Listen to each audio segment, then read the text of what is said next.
Hi everyone. We are now in week 3 already, and I wanted to touch base with you and see how you're doing in our Deviance and Social Control class. I see I've been getting some questions on the quizzes. Let me know if anything doesn't work for you. But overall, things seem to be going pretty smoothly. I was very impressed by your interpretation of our first discussion and the answers that you all came up with. There were many different layers that you could address within that one piece of the Saints and the Roughnecks, but you picked up on a lot of them. Obviously, as you could probably guess from many of my responses to your discussion posts, social class is a major factor here and how we perceive other people. And so this is the first step in analyzing our own perceptions about the world and what we deem as deviant, what we deem as normal. And then clearly you're reading the introductory chapters of the textbook, and so to sort of bring it all together, hopefully it's a good introduction to what we mean by deviance, what we mean by social control, and then many different ways that those play out in society. There are any number of examples that we could bring in this course, and so hopefully you have a good background right now, specifically with the readings of the Saints and the Roughnecks and Becker's Outsiders excerpt as well, because I will be referencing some of those throughout the class. So when we are thinking of a group, how you may relate that to Becker's analysis of what an outsider is and who is making the decision about the rules of who's an outsider and who's not. And so the important questions that we ask. But one of the things that we're going to talk about this week is how the definitions and theories about deviance definitely differ across fields and across different theorists and different perspectives that are brought in. And so you're going to be really starting to delve into theory. That's going to be the focus of these next 2 weeks. Before I get to that though, just to say for the first discussion forum, again, I was impressed.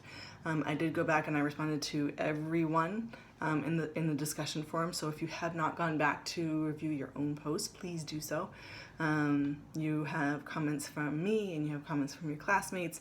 And so there are additional ways to view this piece, but also as we move forward, we're going to be talking about different topics. And so please go back and at least read, and if you can, please respond to the to your own thread. Again, it's not a requirement. I didn't put that as a requirement in your discussion forums. I'm more interested in you engaging with other people, but it is good to go back and see what I have to say and what other people in the class may have to say about what you posted. It's all part of that learning experience that we're all involved in, right? So really impressed with that first discussion forum, and I will get going on the grading of those, so you should see those pretty soon. And so moving along, theory. So we're going to be focusing on 2 real schools of thought of theory. We're going to be looking at the positivists and the constructionists. So as you do this, while I'm talking, I'm actually going to pull up the Blackboard site. And let's see here. So the discussion is posted. So you're going to be using those 2 sets of theories within this discussion forum. Again, the positivists and the constructionists. And so there are sub-theories within each of those different schools of thought. And so for the next 2 weeks, I'm not going to quiz you on your knowledge of those and your understanding. I really want you to start to think about working with these theories more than quizzing you on knowing every little aspect of them. So instead of a quiz, you're going to have a theory worksheet. It's on your syllabus. It's going to be due in week 4. And so you're going to be filling in information about each of the theories so you have it in front of you, and then applying those to one of 2 examples, either immigration or tattoos.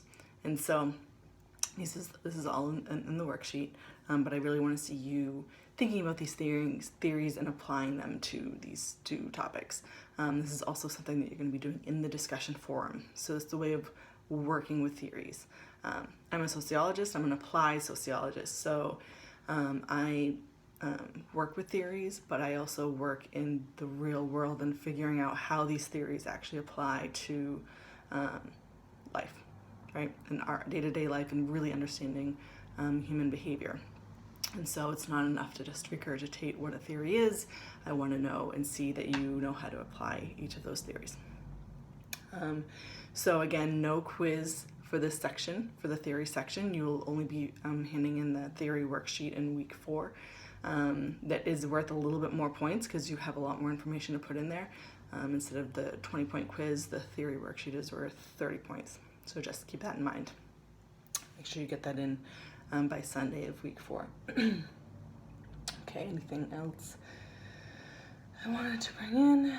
If you have questions about theory, this is the space to talk about it and to ask questions. I made that a part of the discussion forum. Final in the last section, in the last requirement of your initial post. Just if you have any questions, post them there. This is supposed to be what I hope to be a discussion about how to apply different points of view. That's a definite skill that you're going to have here in college and in life. So I'm anticipating that many of you are already able to do that, but I want to see that you can look at deviance and look at certain examples from multiple points of view. There isn't just one way to look at things, and there are many contributions to the field and different ways to approach deviance and how to define it, and how things come to be deviant and how things come to be normal. And we should be questioning that, and we shouldn't just be necessarily accepting that as the way things are, because they vary based on historical factors, based on groups, social groups, they vary based on cultures. And so really trying to narrow down those processes and be critical of who's benefiting from those is important, what some of the work that we're going to be doing in this class. So I'm excited. I think you're all moving along really, really well. Again, I was impressed by the discussion forum, and if you have any questions, post to the general discussion forum on Blackboard, or also send me an email. You have it. Okay. Well, thanks again. I think that's all, and I will look forward to talking to you again soon. All right.